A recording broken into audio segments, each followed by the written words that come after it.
C'est pas beau, ça? Écoutez, cette semaine, je vous offre une recette qui nous vient d'une très bonne amie à Nicole et moi, Marie-Chantal, que je salue d'ailleurs. Écoutez, c'est une recette qui est désarmante de par sa simplicité et bien le fait qu'elle est très simple et rapide à faire. Vous en reviendrez tout simplement pas de comment elle est bonne et délicieuse.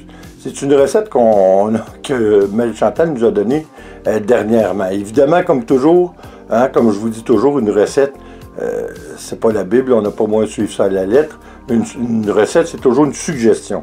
Alors, évidemment, j'ai changé quelque chose parce que Marie-Chantal met très peu d'épices, alors que moi, dans le jus de tomate, comme vous voyez, je mets quelques épices. Mais ça, c'est toujours une question de goût. Vous pouvez faire comme vous voulez, mais je trouve que ça rehausse un petit peu le goût.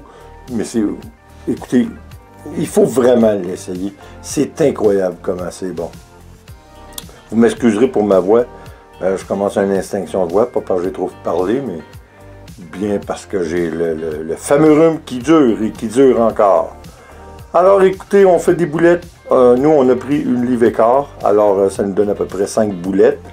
Vous les faites cuire et puis après, vous allez voir, on met la sauce. C'est vraiment délicieux.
Cette recette, comme je vous dis, c'est une gracieuseté de Marie-Chantal. C'est des recettes vraiment traditionnelles, mais spécifiquement à sa famille.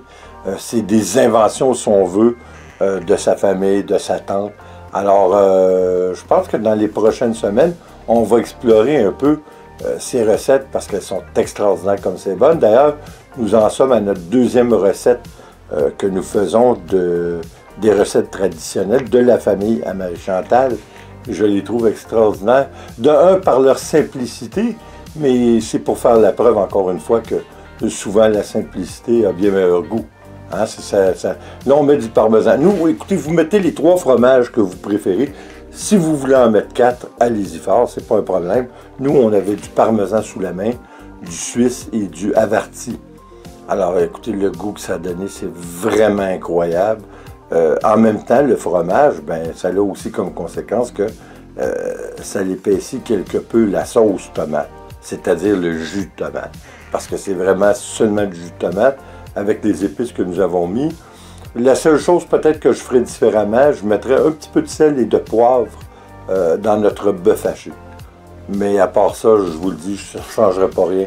Vous mettez le couvert, vous laissez encore mijoter quelque temps, juste assez longtemps pour que le fromage soit bien fondu.